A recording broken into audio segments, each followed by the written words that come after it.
အားလုံးပဲမင်္ဂလာပါမချစ်ချက် Pro YouTube Channel မှာကြိုဆိုလိုက်ပါတယ်ယခုဗီဒီယိုမှာတော့ဒီ strategy တော်များနဲ့ကိုမွန်အနေနဲ့တွဲဆက်ပြီးတော့ဆော့လို့ကောင်းတဲ့ strategy တစ်ခုနဲ့မိတ်ဆက်ပေးမှာဖြစ်ပါတယ်ဒီ strategy ကကြတော့ Luminous strategy ပဲဖြစ်ပါတယ်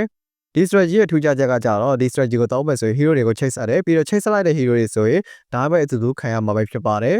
ဒီ Luminous strategy မှာဆိုရင်2ခု4ခု6ခုနဲ့10ခုဆိုပဲရှိပါတယ်နှစ်ခုပွင့်မယ်ဆိုရင် hero တောက်ရအောင်အတူတကွချိတ်ဆက်မှာဖြစ်ပါတယ်ပြီးတော့အဲ့ဒီချိတ်ဆက်ခံရတဲ့ hero တွေရဲ့ hybrid defense 15ရှော့ချမှာဖြစ်ပါတယ်၄ခုပွဲမယ်ဆိုရင်တော့အများဆုံးသူက6ဦးထိချိတ်ဆက်နိုင်မှာဖြစ်ပါတယ်ပြီးတော့အဲ့ဒီချိတ်ဆက်ခံရတဲ့ hero တွေအကောင်လုံးရဲ့ hybrid defense ကို25ရှော့ချပဲဖြစ်ပါတယ်ပြီးတော့ဒီ6ခုချိတ်ဆက်ရမယ်ဆိုရင်တော့ hero အနေနဲ့အကန့်အသတ်မရှိဘူးသူကအကောင်လုံးကိုချိတ်ဆက်နိုင်ပါတယ်အဲ့ဒီချိတ်ဆက်ခံရတဲ့ hero အနေနဲ့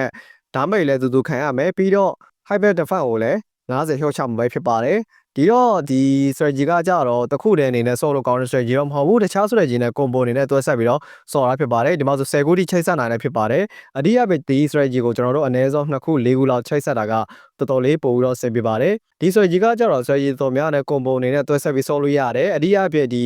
ဒါမဲ့တော်တော်ပေးနိုင်တဲ့ strategy မျိုးတွေဒါမှမဟုတ် defense ဘိုင်းကိုအဓိကထားတဲ့ strategy မျိုးတွေဆိုတော်တော်လေးချိတ်ဆက်ပြီးတော့ဆော့လို့ကောင်းတယ်ဘာလို့ဆိုတော့ဒီ strategy မှာဆိုတယောက်ကိုဒါမဲ့ထိတယ်ဆိုရင်သူကကြံတဲ့ချိတ်ဆက်လာတဲ့ hero တွေကောလို့လည်းဒါမဲ့အတူတူထိတာပဲဖြစ်ပါတယ်ဒီတော့ဒီနောက်တန်မှာသွေးနေတဲ့ hero တွေရှိရင်လည်းဒီမျိုးချိတ်ဆက်ခံရမယ်ဆိုရင်တော့ရှေ့တန်းကကျွန်တော်တို့ဒီသွေးများတဲ့ hero ချတဲ့ချိန်မှာပဲဖြစ်ဖြစ်ဒီနောက်တန် hero ကသွေးရော့တယ်ဗျာဒါကြောင့်တော်လေးဆော်လိုကောင်းတဲ့ strategy ပါတခုနဲ့နေရကြတော့တိုက်ပြီးတော့အဆင်မပြေဘူးတခြားသော strategy နဲ့ combo အနေနဲ့တွဲဆက်မှာတော်တော်လေးအဆင်ပြေတာဖြစ်ပါတယ်ဒီ strategy ကြတော့ကျွန်တော်တို့ကြားတဲ့ strategy နဲ့တွဲဆက်ပြီးဆော်လို့ရတယ် Dawnlance ပဲဖြစ်ဖြစ် Defender နဲ့ပဲဖြစ်ဖြစ် Massman strategy နဲ့ဖြစ်ဖြစ်ဒီ Starwing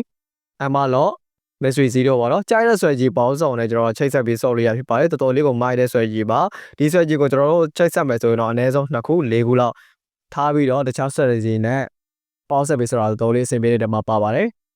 ဒါကြောင့်ယခုလက်ရှိကျွန်တော်တော်တော်လေးကြိုက်တဲ့ combo လို့ပြောလို့ရတဲ့မှာပါတယ်ဘာလို့ကျွန်တော်ဆော့လိုက်ဒီ Luminous strategy ကိုအနည်းဆုံး2ခုလောက်တော့ပွင့်အောင်ကျွန်တော်ဆော့လိုက်ပြီးတော့တခြား strategy နဲ့ပေါင်းဆက်ပြီးဆော့ပါတယ်ဒါလို့ဆိုရင်တော့ဒါမဲ့ကတော်တော်လေးထိတာဖြစ်ပါတယ်ကျွန်တော်ကြိုက်ဆုံးဒီ commander ကြတော့ commander ကျော်ဆန်ပေါ့နော် commander ကျော်ဆန်တော့ပြီးတော့ဆော့လာဖြစ်ပါတယ်ကဲ main အနေနဲ့ကြတော့လေဒီ Luminous strategy ကကောင်းလားဘယ်လိုမျိုးအချိန်တွေရှိလဲဘယ်လိုမျိုးအမြင်ရှိလဲဆိုတော့ယခု video ကောင်းမအောင်မှာပြောတကယ်လို့ရပါတယ်ခင်ဗျာကဲယခု video တော့လည်းပဲဆုံးသက်ချင်ပါတယ် video ကိုဆုံးလို့ရှိပါတဲ့အတွက်ကျေးဇူးတင်ရှိပါတယ်ခင်ဗျာကဲနောက် video ပြန်ဆိုရင်ကြပါဘိုင်